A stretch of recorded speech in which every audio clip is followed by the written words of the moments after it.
Bonjour à tous et bonjour à toutes. J'espère que vous allez bien. Bienvenue pour ce nouveau webinaire. Webinaire un peu spécial, je dois bien l'avouer, puisqu'il s'agit du centième webinaire Parlons RH. Je me permets juste de dire un petit mot par rapport à ça au nom de toute l'équipe Parlons RH. Merci beaucoup. Merci à tous ceux qui nous suivent depuis longtemps, depuis le début. Et puis merci aussi aux nouvelles personnes qui nous rejoignent et qui regardent ce webinaire. J'espère que ce sera le premier, mais pas le dernier. Donc voilà, je ne vais pas trop m'attarder, mais en tout cas, merci beaucoup. Et à ce sujet, on publiera une infographie sur notre média mardi pour retracer un petit peu toute l'histoire des webinaires Parlons RH depuis le premier jour, donc depuis 2016. Donc, si ça vous intéresse, n'hésitez pas à la consulter mardi après-midi. Voilà, merci. Et donc, pour ce centième webinaire, j'ai le plaisir de recevoir Thomas Pouget. Bienvenue parmi nous et merci de ta présence. Bonjour. Thomas Pouget, qui est Global Solution Engineer chez Deal. Tout à fait. Et qui est présent aujourd'hui pour parler de transformation de paye, plus précisément de comment réussir sa transformation de paye de local à global. Alors, je vais te laisser la parole dans 2 petites minutes pour que tu puisses te présenter et présenter Deal. Mais avant, juste quelques mots sur le sommaire et les modalités du webinaire. Donc, ce webinaire durera 45 minutes. Il sera composé de 3 grandes parties. Donc, dans un premier temps, on verra de quoi parle-t-on. Donc, on donnera un petit peu de contexte sur la paye aujourd'hui. Enfin, dans un second temps, on verra pourquoi c'est important de traiter ce sujet-là pour les entreprises, mais aussi pour les collaborateurs.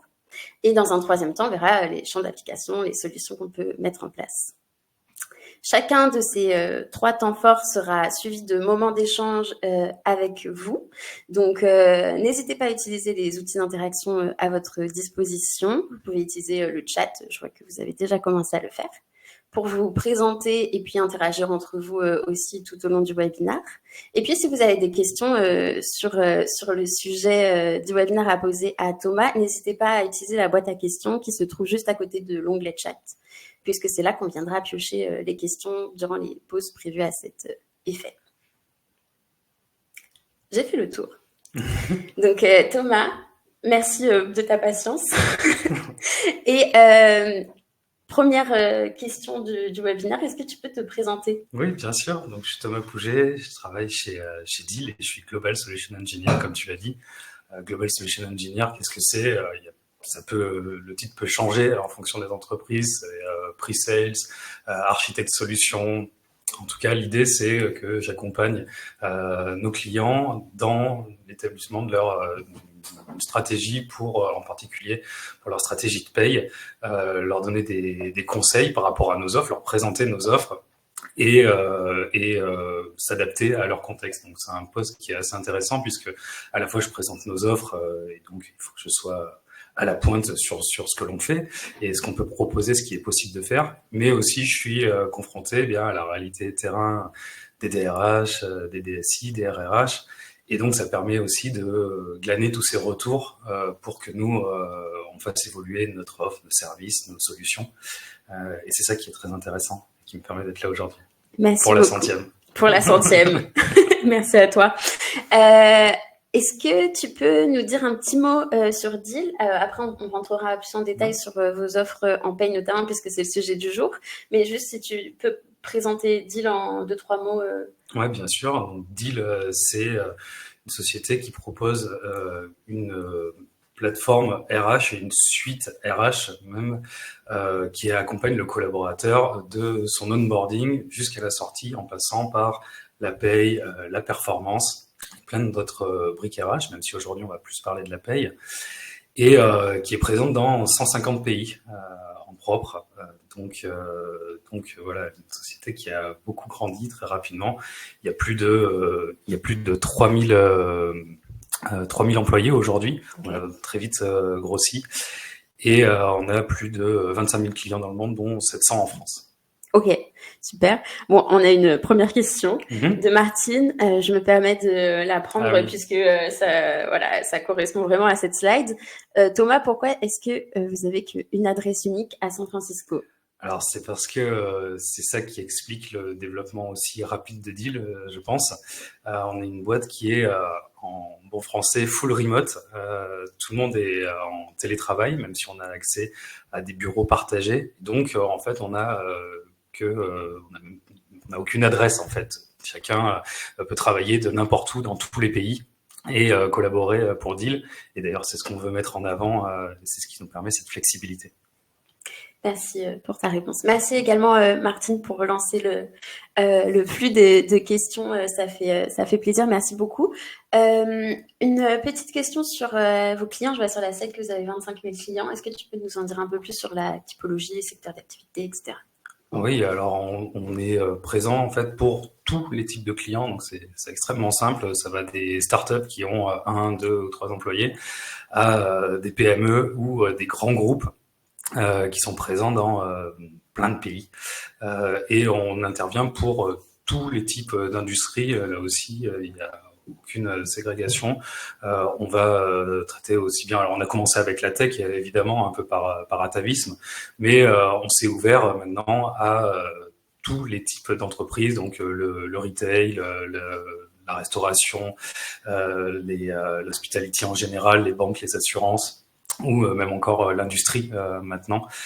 Donc, on veut vraiment accompagner n'importe quel type d'entreprise, de n'importe quelle taille sur les sujets RH. Ok. Un petit mot aussi peut-être sur vos offres paye, puisque c'est le sujet du jour. Alors, l'idée, c'est que donc pour la paye, on propose plusieurs niveaux de service. Ça va de l'externalisation aussi à des solutions en SaaS. On en reparlera, je pense. Et donc, on s'occupe de tout, l'important étant que nos clients soient absolument dans la conformité réglementaire dans tous les pays où ils interviennent.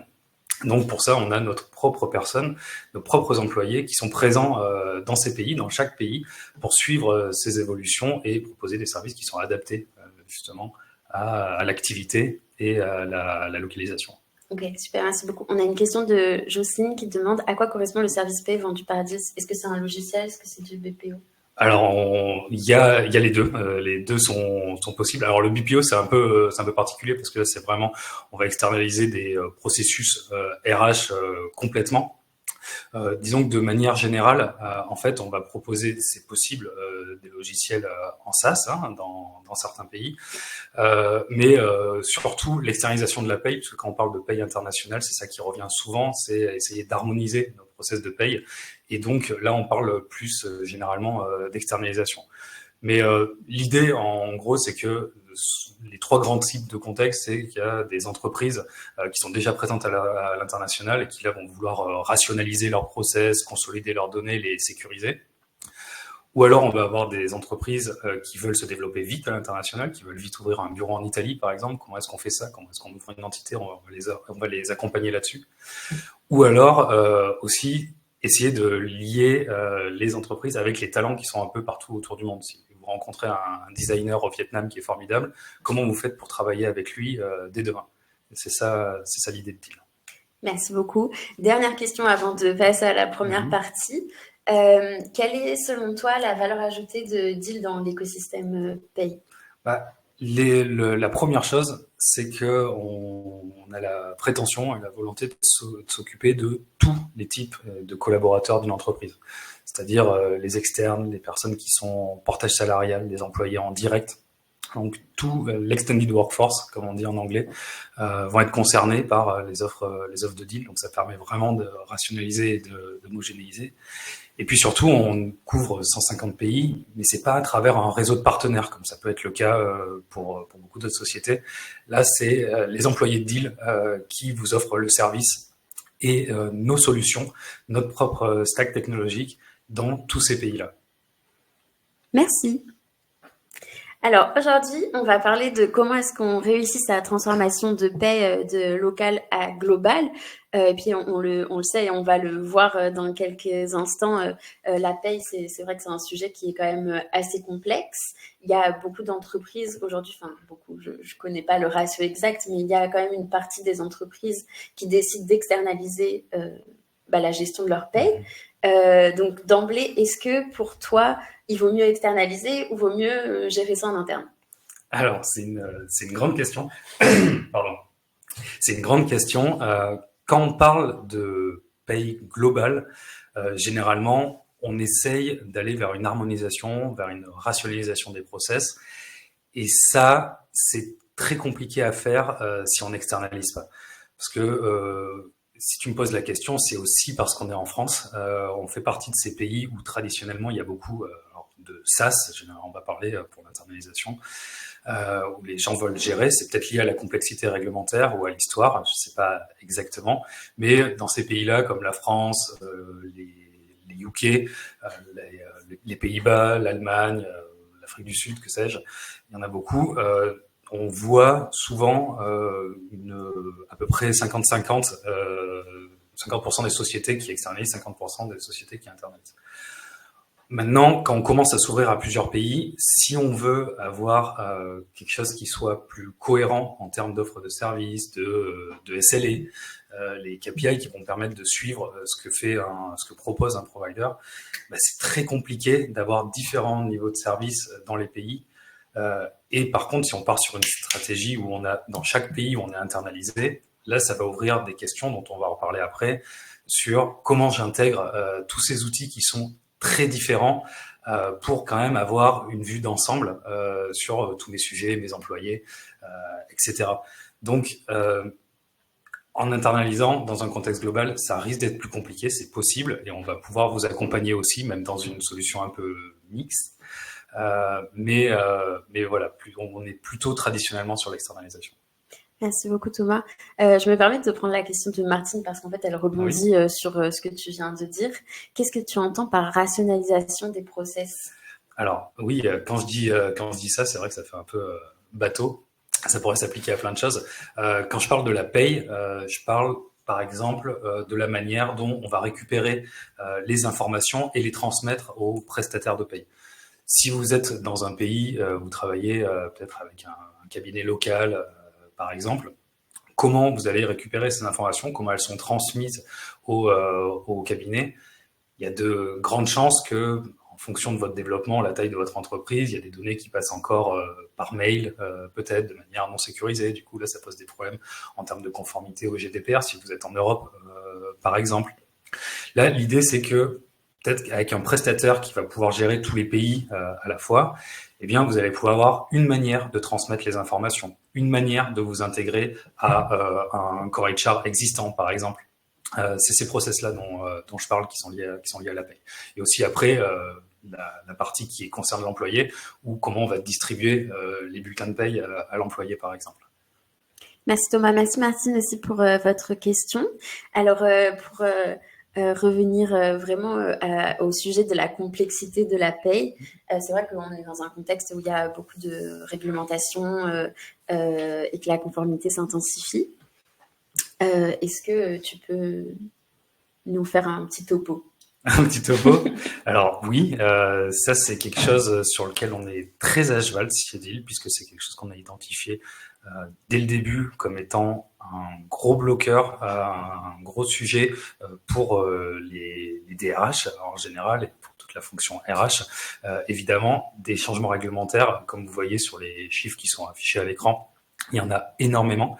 Là, par exemple, en France, avec les derniers événements politiques, les dernières élections, on peut s'attendre à beaucoup de changements réglementaires et des impacts sur les minimums sociaux, par exemple, le revenu minimum, etc. Donc, c'est très en prise avec l'actualité, la paye, plus que d'autres parties de la RH. Et donc, eh bien, ces changements, ils arrivent un peu partout. Ils sont même pas régionalisés. C'est dans chaque pays qu'il faut suivre ça. Et donc, c'est une source d'erreur, comme on le verra après. Et c'est aussi une source d'angoisse, parce que comment on peut être sûr qu'on est conforme et pas avoir de problème ou payer les pots cassés très rapidement. Des exemples assez récents, on en a connu en France, je pense que tout le monde les connaît ici, ceux qui regardent ce webinaire. On a eu le chômage partiel, le prélèvement à la source, où depuis l'an dernier, depuis juillet 2023, une nouvelle rubrique qui est apparue sur le bulletin avec le montant net social, qui permet de voir la part de revenus qui est considérée pour certaines prestations sociales comme le RSA ou la prime d'activité. Donc ça, c'est des choses qui arrivent, qui sont pas forcément planifiées, qui sont pas forcément prévues, et pourtant il faut réagir, il faut changer le service, le paramétrage des logiciels, ou alors carrément le logiciel lui-même, faire des évolutions pour pouvoir suivre tout ça. Tu viens de parler de quelques changements réglementaires. Est-ce que tu en as d'autres? Tu m'avais dit au niveau... Alors oui, par exemple, aujourd'hui, on est en train de surveiller beaucoup l'Allemagne, puisqu'il y a une grande discussion au Parlement là-bas sur la manière de signer les contrats. Aujourd'hui, traditionnellement, ils devaient être signés de manière manuscrite par l'employeur et l'employé. C'est quelque chose qui va probablement évoluer dans les prochains mois ou années, je ne sais pas, mais donc il va falloir être capable d'accompagner les entreprises qui d'un coup peuvent avoir un gros besoin de digitalisation. Et puis aussi, il y a des choses qui sont tout le temps en train de changer. Il y a le revenu minimum qui va changer en Australie. Au Brésil, le niveau de taxation, c'est pratiquement à la commune, donc c'est tout le temps en train d'être modifié. Donc voilà, c'est tous ces changements-là qu'il faut pouvoir prévoir et accompagner nos clients dessus. Ok, merci Thomas. Et puis c'est vrai que ce contexte, ça fait aussi... les entreprises passent beaucoup de temps, comme on peut le voir sur la slide. Oui. Est-ce que tu veux rebondir là-dessus? Oui, c'est quand on parlait aussi de rationaliser. On va parler de rationaliser les process, mais c'est aussi espérer faire des gains de temps à partir du moment où vous n'avez pas besoin de faire ce suivi vous-même, que tout est géré par l'entreprise qui vous apporte ces informations dans une plateforme claire où vous pouvez retrouver toutes ces informations et les impacts surtout que ça a sur votre situation à vous. Vous passez beaucoup moins de temps, vous avez moins de risques et on porte aussi ce risque et cette responsabilité. Et donc, forcément, vous gagnez du temps, vous vous en libérez pour faire des choses qui ont plus de valeur ajoutée dans l'entreprise pour les RH. Merci Thomas. Et donc, toujours pour donner un peu de contexte, quelles sont les conséquences de la stratégie de paye, quel impact? Donc, il y en a plusieurs. Premièrement, on l'a vu à l'instant, le nombre de changements réglementaires va en s'accroissant, ce qui entraîne des défauts de conformité notamment. Alors, tout à fait, des défauts de conformité, on en reparlera dans le cas d'études que l'on a à la fin. Ça peut avoir des conséquences qui sont gravissimes. Quand on a des audits ou des défauts de paiement dans certains cas, et c'est quelque chose qui est beaucoup plus courant que ce qu'on pourrait penser, et malheureusement. Et puis, même quand on a un provider de paye qui tient la route, il peut toujours y avoir des erreurs parce que justement cette législation elle évolue. Une chose qui est très prégnante à ce propos, ce sont les erreurs qui sont liées au temps et aux notes de frais. Il y a une étude par Ernst & Young que je vous invite à découvrir, qui est extrêmement intéressante, qui dit qu'il y a plus de 1200 erreurs liées au temps et aux notes de frais par an pour 1000 collaborateurs. Ça veut dire qu'il y a plus d'une erreur par collaborateur par an concernant ces sujets-là. Donc, c'est extrêmement impactant. Et surtout, pour corriger ça, ça demande en moyenne $279 en temps passé, avec les échanges avec le provider, aussi la correction qu'il va falloir apporter dans les systèmes, la régularisation sur le bulletin de paye suivant, etc., etc. Donc, c'est extrêmement impactant. Ça coûte très, très cher aux entreprises. Et le deuxième poste d'erreur, ce sont les absences et les arrêts maladie. Donc là aussi, c'est très lié à la réglementation finalement, puisque on va avoir des systèmes qui, des fois, quand on veut aller sur des systèmes globaux, il va falloir s'assurer qu'ils soient aussi bien localisés. Si vous n'avez pas toutes les règles qui concernent tous les types d'absence, de temps, d'heures sup, etc., les milliers qu'il peut y avoir de cas en France, forcément, vous allez envoyer n'importe quoi au prestataire de paye qui, lui, ne peut pas calculer quelque chose de correct. Donc, en fait, c'est toutes ces choses-là et donc la la capacité à être conforme et à avoir des outils qui ont les bonnes données, mais aussi comment ces informations vont être envoyées ensuite entre les différents systèmes. Et ça, l'interfaçage, c'est absolument clé. Il y a beaucoup de manières de le faire, mais c'est hyper important de s'attarder sur ces sujets-là quand on prépare son expansion à l'international. Merci. Tu as parlé des erreurs qui étaient liées à la paye. J'ai une petite question par rapport à la conformité. Quels sont, selon toi, les risques en cas de non-conformité? Ah ben, c'est très simple, c'est de se faire recadrer violemment par le gouvernement et là où vous opérez. S'il y a des défauts de paiement, des taxes qui ont été mal calculées, ça peut aller très loin.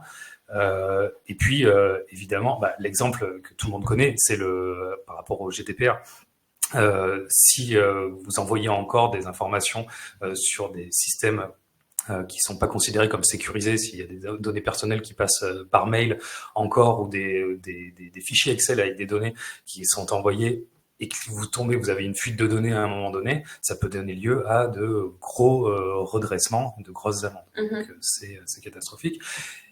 Et puis, ce que ça va toucher, parce que là on parle du côté entreprise, mais en fait le plus gros impact c'est sur les salariés, évidemment. Donc c'est la pyramide de Maslow. Le salaire, c'est la sécurité d'une personne. Donc à partir du moment où j'ai des problèmes sur mon salaire, je le reçois pas en temps et en heure, ou encore il y a des erreurs, votre collaborateur, il est pas du tout bien, il est extrêmement impacté, plus qu'avec n'importe quelle autre chose, n'importe quel autre sujet RH. Et du coup, il faut absolument gérer ça, et c'est pour ça qu'il y a autant de pression d'ailleurs dans les services de paye et autant d'impact. Aujourd'hui, je vais pas me lancer dans des pourcentages pour ça, mais on a énormément de salariés qui vivent d'un bulletin de paye à l'autre sans avoir forcément de l'argent de côté. S'il y a un jour de retard ou une erreur, ça a un impact qui est extraordinaire pour eux. Et donc ça, il faut l'avoir en tête, et c'est pour ça aussi que c'est extrêmement important de s'occuper de ces sujets-là. Ok, merci beaucoup. Il y a un autre enjeu dans la gestion de la paye qui est lié à la data. Comment est-ce qu'on s'assure de bien utiliser les données de paye, notamment dans un contexte global où on gère différents pays? Ouais, alors ça, c'est justement, c'est très important. C'est là qu'on va commencer à parler de schéma directeur. Où sont mes données déjà? Est-ce qu'elles sont chez plein de providers différents dans différents pays? Ou est-ce que je veux aller justement vers un provider unique qui va me permettre d'avoir un contrat et déjà de regrouper mes données? Et ensuite, comment je veux les exploiter? Donc, ce provider, forcément, va vous permettre déjà d'avoir une première exploitation de vos données, de pouvoir avoir les rapports qui vous intéressent pour avoir votre vue globale. Mais ensuite, ça peut être intéressant. Vous avez peut-être déjà d'ailleurs un core HR qui vous permet, lui, de faire du reporting. Comment je récupère plus de données à ce niveau-là? Ou alors peut-être ce qui va vous intéresser, c'est de connecter vos systèmes avec un outil de reporting global dédié, un outil de BI par exemple, de data visualisation. Et là, dans ce cas-là, c'est extrêmement intéressant de se poser les bonnes questions. Comment je vais interfacer? Est-ce que mes solutions de paye actuelles sont capables de s'interfacer pour envoyer les données que je veux? Et ça va permettre en fait d'avoir une vision pour ensuite évoluer et prendre des vraies décisions. En fait, en France, on est assez gâté, si je puis dire, même si ça a pu être douloureux pour certaines entreprises. Mais le reporting légal qui est obligatoire maintenant, en fait, nous a donné des indicateurs qui sont extrêmement utiles pour les DRH. Et c'est pas forcément le cas dans tous les autres pays. Il n'y a pas ces obligations. Et donc, c'est vraiment pousser ça, arriver à avoir, par exemple, dans un pays, une pyramide des âges, se rendre compte que sur un poste ou un certain type de compétences, j'ai des gens qui dans les 10 ans seront tous à la retraite, ça va me permettre vraiment de piloter mon recrutement, ma stratégie de recrutement ensuite. Si j'ai pas ces informations-là, je risque de me retrouver avec de très gros problèmes rapidement. Merci beaucoup Thomas. Je vous propose de passer aux questions de l'audience. Donc n'hésitez pas à rebondir sur tout ce que Thomas vient de nous partager en posant vos questions dans la boîte à questions.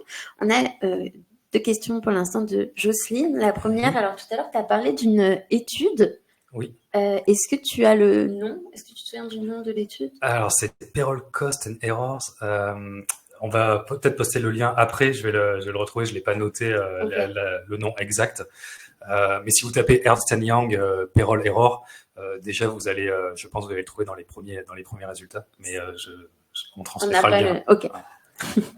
Merci.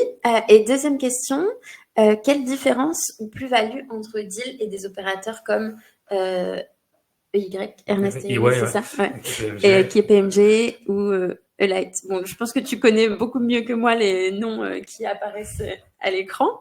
Donc ça, c'est la Ouais. première question. Puis après, il y a une deuxième question en second temps, quel est le D'accord. positionnement de deal? Alors, c'est un peu lié, je pense. Donc, l'intérêt de Deal, comme je le disais, c'est qu'on est présent dans 150 pays aujourd'hui et ça continuera d'augmenter. C'est certain. C'est une des volontés de nos fondateurs et c'est une de nos valeurs, la deal speed. On veut aller très vite partout. Et on est présent dans tous ces pays avec nos propres employés. Il n'y a pas un réseau de partenaires, donc il n'y a pas de sous-traitance, si vous voulez. Ensuite, on a notre propre stack technologique, c'est-à-dire qu'on a nos propres solutions qu'on développe en interne et qu'on connecte, qui sont pensées pour s'interfacer, c'est-à-dire que votre plateforme de paye globale, on s'assure qu'elle est vraiment conforme dans tous les pays, qu'on a des moteurs de paye qui font tourner les payes en accord avec la législation des pays et on maîtrise surtout l'impact qu'on va avoir et le développement de ces outils de manière unifiée avec une stratégie. C'est ça vraiment l'idée de Deal. Et puis aussi, et on en reparlera, on veut être présent à 360 sur la RH. Donc là, aujourd'hui, on parle de paye, mais il y a aussi beaucoup d'autres sujets en RH, comme la performance, ou le learning, ou que sais-je encore, qui vont pouvoir être traités par Deal. Donc vous aurez encore une fois un prestataire là avec une solution globale. Merci beaucoup, Thomas. C'est bon pour toi? Ouais, c'est bon. Je sais pas si on a répondu aux petits deux, mais okay. donc en tout cas en tant que on est éditeur, oui tout à fait, on édite nos logiciels, notre plateforme, on fait la paye pour vous et on vous permet soit de l'externaliser, soit d'utiliser notre logiciel dans certains cas. Merci beaucoup. Merci également à Jocelyne pour vos questions. Ah, une question intéressante. Vite et bien n'est-il pas antinomique? C'est une vraie question. Moi, je me la suis posée quand je suis arrivé chez Deal. C'est une vraie question. Là, c'est une de nos valeurs. J'étais assez surpris en voyant ça, surtout en paye, de voir que c'était une de nos valeurs, la deal speed. Et juste, je dois avouer que non, c'est complètement en ligne avec les attentes de nos clients. Comme je le disais, quand il y a un problème en paye, il faut que ça soit fait à la date. À la date dite où les employés doivent recevoir leur salaire, on met tout en œuvre pour aller le plus vite possible et tout en faisant le moins d'erreurs possible. Alors évidemment, c'est un état d'esprit, mais c'est aussi tout ce qu'on met en place en termes technologiques, en termes d'automatisation dans ce monde un peu vieillot que peut être parfois la paye, un peu traditionnel. On veut apporter cette facilité technologique aussi de cette manière. Merci beaucoup Thomas. Merci Martine pour votre question également. Je propose de passer à la deuxième partie. Donc dans un premier temps, on a vu un peu on a fait un petit état des lieux de la paix. Et c'est vrai que le sujet du webinaire, c'est comment est-ce qu'on réussit sa transformation de paye. Sans doute que la première étape, c'est avant même de démarrer le projet, c'est de se poser les bonnes questions. Ouais, tout à fait. Première bonne question à se poser d'ailleurs, est-ce qu'il faut intégrer les outils existants ou alors on repart à zéro et on change tout? Donc c'est une excellente question. Je pense que vu que l'on est en France, comme je disais, il y a beaucoup de gens qui vont avoir peut-être la maison mère qui est en France et qui est internalisée, avec d'autres pays où là on a externalisé parce que c'était plus simple de s'adresser à un cabinet qui allait traiter la paye. On l'espère de manière conforme. Et du coup, au moment de tout changer, il y a des pays c'est plus simple de les changer, d'aller vers une plateforme globale. Et les pays où on est très investi dans la fonction RH, où on a développé beaucoup de process locaux, là c'est plus compliqué. Donc l'idée c'est vraiment d'établir le scope et de se demander ce qu'on veut à la fin. la question qui va se poser, comme je le disais tout à l'heure, c'est est-ce que si je veux garder une myriade de systèmes, il va falloir que ça soit consolidé quelque part. Donc, ça va sûrement être un core HR ou un outil de reporting qui va offrir plus de possibilités pour aller plus loin dans le reporting. Il y a des sociétés qui vont très très loin dans les indicateurs. Là, souvent, quand on a les compétences en interne, ça peut être intéressant. Maintenant, la solution la plus simple, je vais dire, parce que ce que je viens de dire, ça va demander d'énormes capacités d'interfaçage. Vous n'êtes pas sûr que tous les prestataires dans les pays vont être capables d'envoyer les données comme vous le voulez. Ça va avoir un coût aussi qui est très important, puisqu'il faut construire ces interfaces, les maintenir, et donc forcément ça a un coût. Si on passe sur une plateforme globale de paye, eh bien, ça va être beaucoup plus simple de s'intégrer justement dans le paysage SIRH. Et c'est là qu'il va falloir se demander quels sont les logiciels que je veux vraiment absolument garder. Si vous avez une usine en France ou en Croatie, vous avez probablement une GTA qui est très complexe, qui là ne peut pas être forcément ou difficilement globalisée. D'accord, vous allez la garder dans ces pays, mais du coup, je vais pouvoir, est-ce que je peux la connecter à ma plateforme de paye globale? Est-ce que ça pourra être traité? Et ensuite, toutes ces informations qui sont rassemblées dans la plateforme, comment je les envoie donc vers mon core HR? Et est-ce que mon core HR est capable d'envoyer les données à mon prestataire de paye sans que je fasse de double saisie, de retraitement manuel? Et ça a l'air, des fois, peut-être c'est des questions un peu bateau, on pourrait se dire qu'en 2024 c'est simple. En fait, pas du tout. Quand un prestataire vous dit qu'il peut s'intégrer avec un core HR de manière native, en fait, qu'est-ce que ça veut dire quand on creuse? Est-ce que toutes les données que j'ai dans mon core HR vont pouvoir vraiment être envoyées dans la paye? Et puis surtout, est-ce que mon core HR contient assez de données pour mes pays? Est-ce que si je suis en France, est-ce que je vais avoir assez de données pour faire ma DO-ETH avec un core HR global?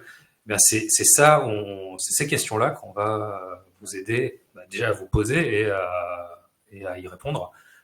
En fait, en regardant tous ces points qui peuvent paraître de détail, mais qui au final vont faire que vous allez avoir quelque chose de complètement harmonisé. Ok. Il y a aussi un enjeu d'adaptation, de comment... c'est une des questions qui est sur la slide. Comment est-ce qu'on manage un pays pour lequel on n'est pas expert? Alors, c'est vrai parce que souvent, c'est ce qu'on disait, on se développe d'ailleurs dans des pays, donc on va avoir des RH peut-être dans le pays principal qui sont très sachants, qui savent, qui sont pas inquiets par rapport justement aux évolutions réglementaires, qui connaissent très bien leur pays, leur convention collective. Mais quand on se développe, on va ouvrir dans un pays, on va pas forcément avoir un RH dédié. On transmet juste les éléments variables de paye et donc après on sait pas trop si ce qui se passe c'est correct. Donc là aussi, ça peut valoir le coup de se poser la question comment on peut s'organiser avec une solution d'externalisation, comme on le propose, par exemple. Vous allez pouvoir avoir un RH qui va passer beaucoup moins de temps, justement, puisque si on automatise le flux des éléments variables, qu'on prend en charge la conformité, eh bien, un RH va pouvoir piloter plusieurs pays avec des dizaines d'employés, voire plus, assez facilement, parce qu'il va avoir un rôle surtout de contrôle, supervision, et s'assurer que tout se passe bien, mais la responsabilité est portée par le provider. Ok. Quel niveau de service pour mes pays, c'est-à-dire? Oui, c'est aussi important. Ce qu'on disait tout à l'heure, il y a parfois, en particulier dans les pays où il y aura le plus de monde, va y avoir besoin de plus en plus de services additionnels, même des services peut-être RH. On avait une référence au BPO tout à l'heure. Donc ça, c'est vraiment important de se poser la question qu'est-ce que je veux qu'il soit couvert par mon prestataire de paye, parce qu'il y a la paye, mais il y a souvent des sujets qui sont afférents, qui sont juste à côté. On parlait du reporting légal tout à l'heure, c'est pas vraiment de la paye, mais c'est quelque chose qui naturellement va venir dans la discussion. Ok. Et dernière question qu'il faut se poser, tu parlais un petit peu déjà des données tout à l'heure. Comment est-ce qu'on construit un reporting global à partir de ces données-là? Alors, je pense que là, c'est un peu ce qu'on a dit tout à l'heure, je me suis un peu avancé, mais on a deux choix. Soit vous consolidez donc avec votre prestataire de paye et en accord généralement avec un core HR global qui peut être peut être d'ailleurs, nous on en propose un, c'est le cas de beaucoup d'acteurs, mais ça peut être les grands core HR du marché, si vous avez des besoins très poussés, Workday, SAP, Oracle. Là, ça va vous permettre déjà d'avoir cette consolidation. Maintenant, il faut bien regarder quelles sont les possibilités, parce qu'il y a des sociétés qui n'ont pas assez avec ça, qui construisent des reporting, mais qui veulent aller plus loin. Et là, ça peut être très intéressant de créer en plus un data lake pour récupérer les données, les exploiter dans un outil de BI. Et ça va demander alors d'avoir des compétences, c'est certain, en interne, mais on va aussi pouvoir vous accompagner pour que ce soit simple à mettre en place. Et ça, c'est là où ça se joue, en fait. C'est vraiment sur ces interfaces-là. Comment on va être capable de monter une interface très facilement à un très faible coût et transmettre toutes les données dont vous avez besoin, même si ça doit passer par plusieurs systèmes. Merci Thomas. Alors, puisque le temps file, mine de rien, oui. Je vous propose de sauter cette pause question et de passer à la troisième partie, les champs d'application. Mais si vous avez des questions, bien évidemment, posez-les dans la boîte à questions et on y répondra à la fin du webinaire. Alors, on a vu on a vu d'abord les premières questions à se poser avant même de commencer le projet. Le step d'après, comment est-ce qu'on prépare et qu'on exécute un projet de transformation de paye? Ouais, alors déjà, je l'ai mis en deuxième là, mais je pense que je le mettrai en premier. Impliquer les bons acteurs en interne dès le début de la consultation, ça a l'air d'être enfoncer des portes ouvertes, mais il y a des exemples qui peuvent être, ça peut être désastreux parfois, parce que la paye, souvent on a l'impression que c'est vraiment dans un coin même de la RH, mais aussi de l'entreprise. Et ça, c'est vraiment quelque chose qui peut être très dommageable. J'ai eu le cas d'un projet où tout s'est passé très bien avec la DRH. On a fait tout le projet, on a tout designé, et on était tous d'accord, on s'est tapé dans la main, c'est parti. Et puis quand a commencé le projet, eh bien là, la DSI a été impliquée.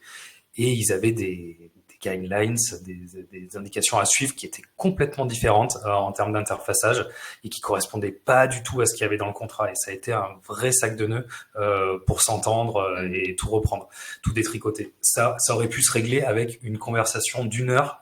On serait parti sur la bonne voie. Mais dans une société, c'était dans une très grande société en plus. Donc, les responsabilités, des fois, sont un peu difficiles à voir.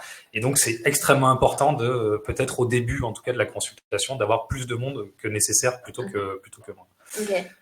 Ok. Vas-y. Non, j'allais juste rebondir sur donc deuxième étape qui serait de définir les conditions de succès.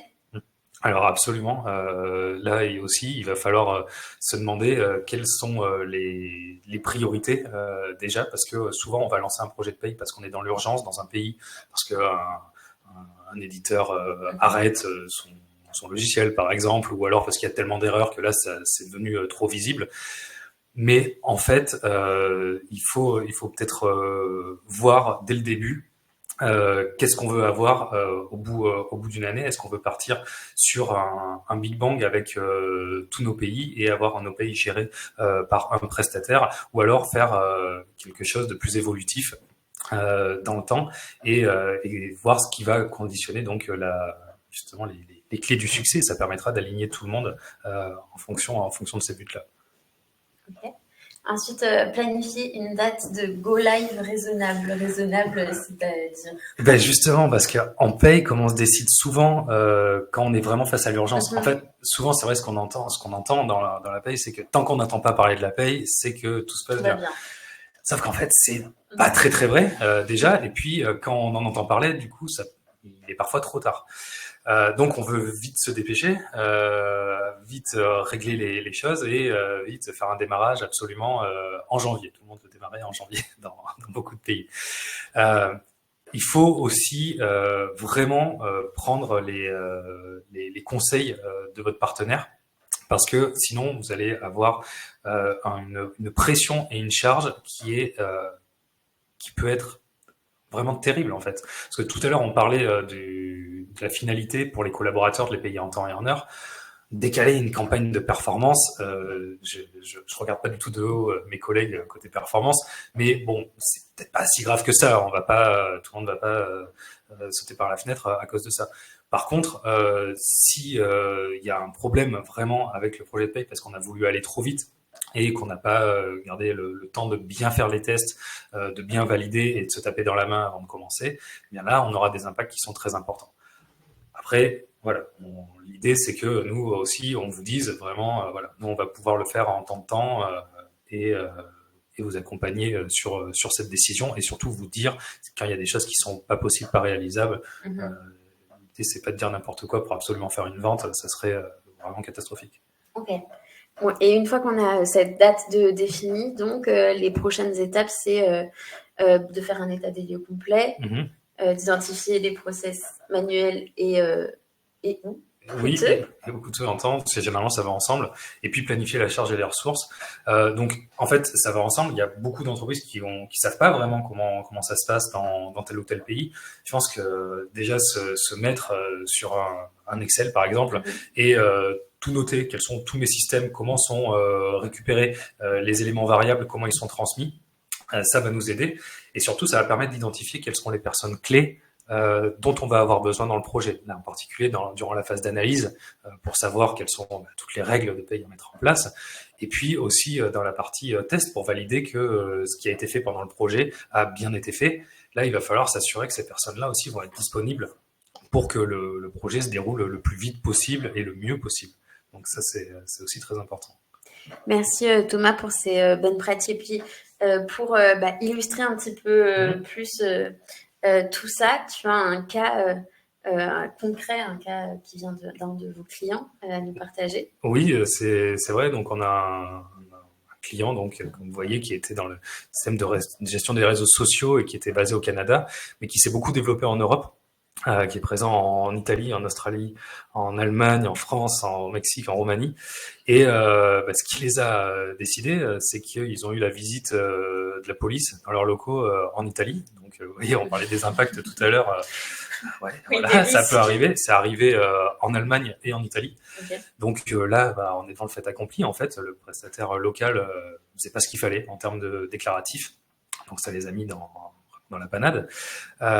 Et donc, on a pu les aider d'abord en gérant l'urgence dans ces pays, en récupérant et en faisant les déclaratifs corrects, les paiements qui auraient dû être faits depuis longtemps.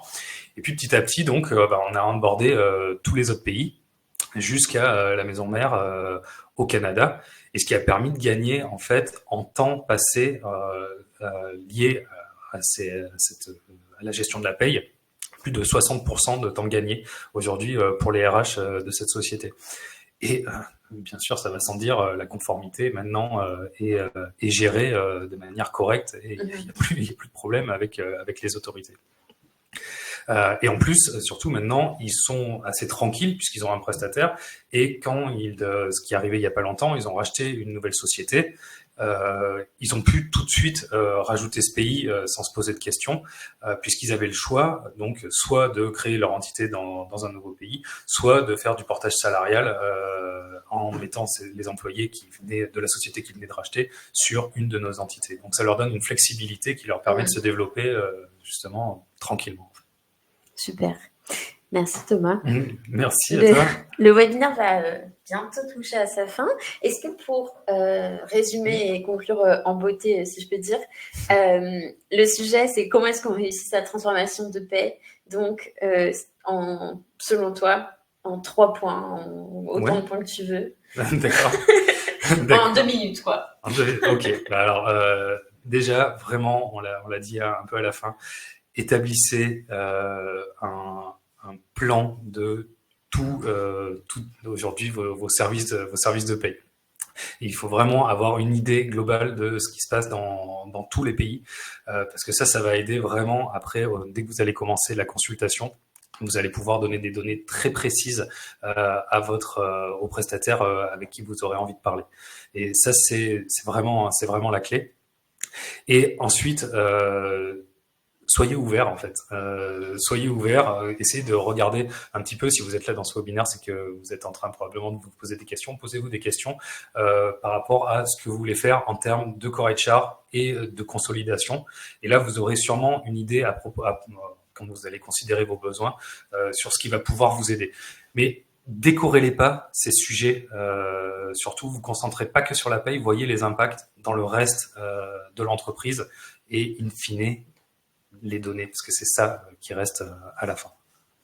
Merci beaucoup. Je me permets de répondre à la question de Martine. Peut-on réécouter ce webinaire? Donc, le replay sera disponible juste après le webinaire. Vous pourrez y avoir accès dès la fin. Donc, oui.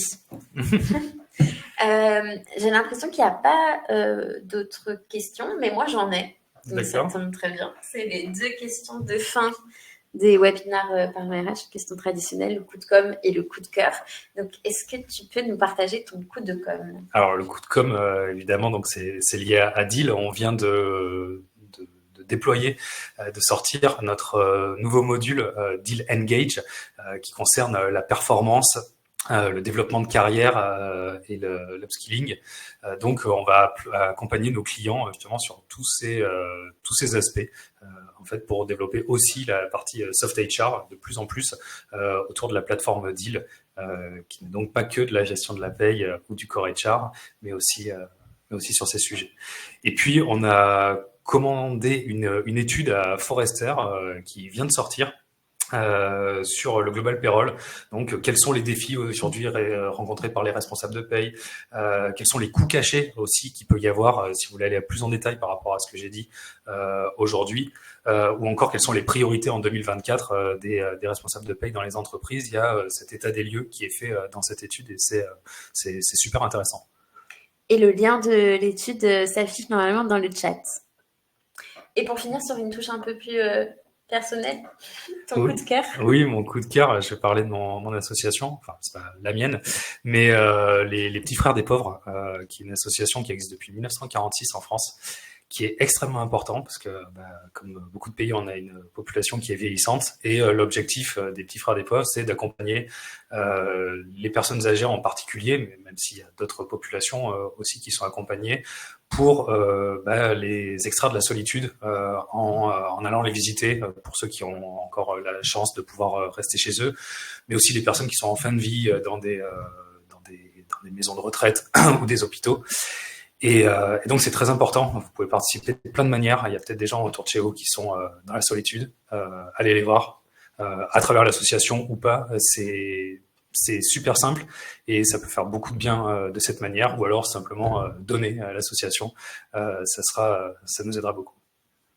C'est un beau message. Merci beaucoup Thomas d'avoir été présent avec nous. Merci à vous pour la 100e, je suis très honoré. Mais nous de même. Merci à tous pour votre participation. Merci beaucoup Martine, on voit vos messages qui s'affichent dans la boîte à questions, c'est très gentil. Et j'espère que ce webinaire a pu vous aider à résoudre ce petit problème, en tout cas. Merci à toutes et à tous et je vous dis à très bientôt. Merci, au revoir.